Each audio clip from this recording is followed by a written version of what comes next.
Hindi na po dapat buhayin muli ng Kongreso ang prangkisa ng ABS-CBN sapagkat ayon po sa ating saligang batas, ang buhay ng prangkisa ay hindi dapat lumampas ng 50 taon. Kanina po sa opening salvo, narinig po natin na ang kanila pong isinasangkalan ay yung kanila pong mga kawani, mga manggagawa. Ang Kongreso pong ito ay nakikidalamhati. Nalulungkot din po. Bakit naman po hindi? Kung pwede po nating ipaghalimbawa, sandali lamang po, ang ABS-CBN sa isang jeepney driver. Alam po niya na wala siyang prangkisa. Nagsakay po siya ng napakaraming pasahero. Yung mga pasahero naman po, bago sumakay doon, hindi naman niya tatanungin sa driver, Mamang chopper, kayo po ba ay may prangkisa? Yung rota po ba ninyo, pinapayagan yan? Wala pong nagtatanong na gano'n kasi mabilisan pare-pareho pong nagmamadali. Anong pong masita siya ng LTFRB? Gagamitin po ba nung driver na yon o nung taxi driver na yon o yung bus operator na yon? Kawawa naman po yung pasahero namin kung patitigilin mo ngayon. Meron pong pupunta sa ospital, meron pong pupunta sa trabaho, meron pong pupunta sa eskwela. Napakarami pong gawain itong mga taong ito. Ito po ba ang ibibigay po ninyong halimbawa?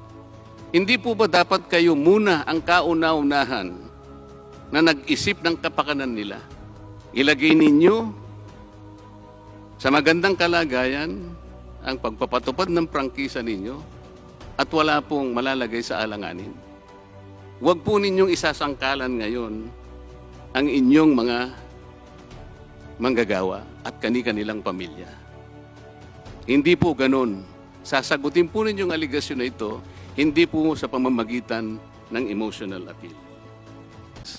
Isang halimbawa po dito ay ang asunto na isinampa ng halos 100 o mahigit sa 100 manggagawa ng ABS-CBN sa National Labor Relations Commission o NLRC dahil sa pagtanggal sa kanila dahil sila raw ay mga talents lamang at hindi mga regular na empleyado. Nanalo po ang mga manggagawa sa NLRC at maging sa Court of Appeals.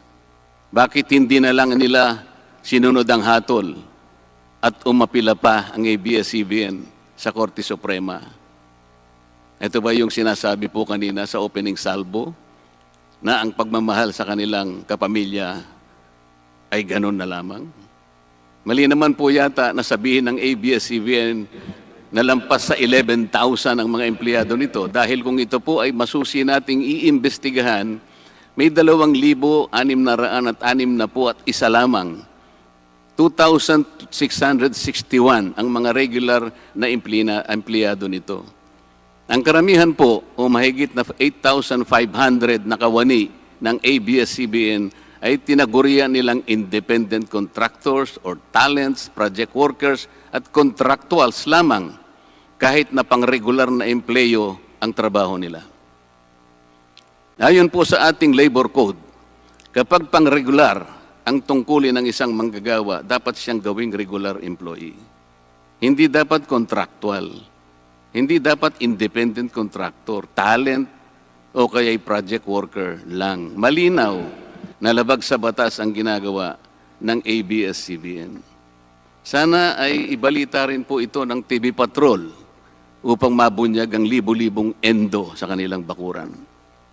ABS-CBN has not regularized its contractual workers and talents despite performing the functions of regular workers. It even forced some of its workers to sign employment contracts containing waiver of the right to regularization.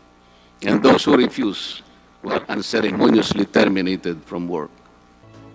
ABS-CBN has been biased and partisan in favor of particular candidates and against certain candidates during the 2010 and 2016 presidential elections, contrary to the terms of its franchise and in violation of the Omnibus Election Code. Hindi naman po lingid sa kalaman ng marami, kung hindi man lahat, kung paano naging pro Noynoy Aquino ang ABS-CBN noong 2010 at pro Grace po at Leni Robredo naman noong 2016. It is also a matter of record that ABS-CBN failed to air some of President Duterte's political advertisements during the 2016 campaign period, despite receiving the payment for said political ads.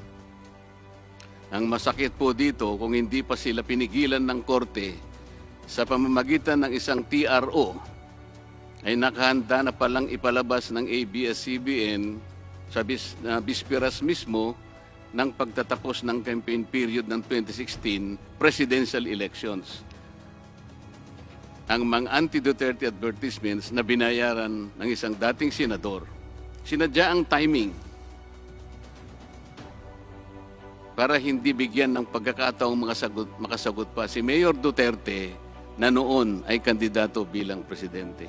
Mabuti na lamang at napahinuhod ng ang korte ng petisyon ni Speaker Alan Peter Cayetano na noon po ay Vice Presidential Candidate ni Pangulong Duterte at dagliang nag-issue ng TRO ang korte sa ABS-CBN. It is now a public knowledge that President Rodrigo Duterte and Speaker Alan Peter Cayetano expressed their disappointments over ABS-CBN's unfair reportings and meddling in previous elections. For those opposing the franchise application, hindi na po dapat payagan ng ABS-CBN na muling pakialaman ang politika sa ating bansa. Panahon na para ang taong bayan ang pumili ng mga namumuno na gusto nila at hindi ang napipisil ng ABS-CBN. Paalala lang po sa ABS-CBN, you are a broadcasting company, not a political kingmaker. Kami po ay naniniwala na unti-unti na pong nabubuksan ang katotohanan sa ating mga mamamayan.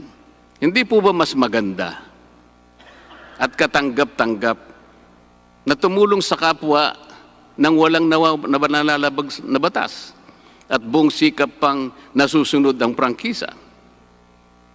Dahil po ba kayo ay nakapagdudulot ng saya, ng aliw sa ating mga mamamayan? Dahil po ba kayo ay nakapagbibigay ng inspirasyon, ng pag-asa, ng katatagan ng loob na kagaya po sa opening salvo kanina ng representative ng ABS-CBN. Hindi na po ba natin susundin o tutuparin, isasaalang-alang ang ating mga batas? Bakit po ganun? Hindi po ba nandun sa prangkisa ng ABS-CBN na babayaran nila lahat ang rightful taxes? Kinakailangan po bang sila ay ihabla pa ng BIR bago sila mapilitang makapagbayad lamang kahit settlement lamang? Ang linaw po ng kanilang prangkisa na babayaran lahat ang kaukulang buwis. Bakit kailangan pong sila ihabla at idemanda pa ng BIR para lamang sila ay makapagbayad? Bakit po ang GMA7 na hindi naman kasing laki o kasing yaman ng ABS-CBN ay nakapagbayad ng buwis sa pamahalaan ng 1.6 billion pesos noong 2018. Samantalang ang malaalamat na ABS-CBN ay walang binayarang buwis. Bakit naman nakalibre ang ABS-CBN noong 2018 sa negative income tax nila na 84 million? Ibig sabihin po nito ay may tax credit pa ang ABS-CBN at ang gobyerno pa ang lumalabas na may utang dito. Wala pong pagkakaiba ito, mga kababayan, sa isang taong nangutang sa tindahan, binigyan pa ito ng sukli. Ito po ang mas nakalulungkot dito, mga kababayan. Kapag politiko o government official ang nagkawang gawa, epal ang tawag dito ng ABS-CBN. Kahit mula pa sa sariling bulsa ng politiko, ang pinanggalingan ito. Pero kapag ito ay galing sa lingkod kapamilya, puro pangalan ng ABS-CBN ang kanilang pinangangalandakan, katulad po ng nakita natin ngayon. Alam naman natin na galing naman sa lahat, sa mga donors ang pondo na ginamit nila. Meron po kayang nanggaling sa yaman ng ABS-CBN. Matagal na po kasi ang mga aligasyong ito. Hindi mamatay-matay, lumulutang sa internet, nasa labi ng mga Pilipino. Hindi seryosong binigyan ng pansin. Bakit po?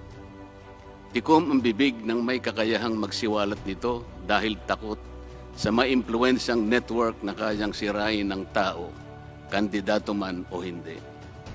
Salamat at ganap na nanindigan si Speaker Alan Peter Cayetano at hindi inalintana ang mga tuligsa sa kanya at pinayagan niya na magkaroon ng patas, bukas at malawak ang pagdinig sa mga aligasyong ito katulad ng nagaganap sa araw na ito.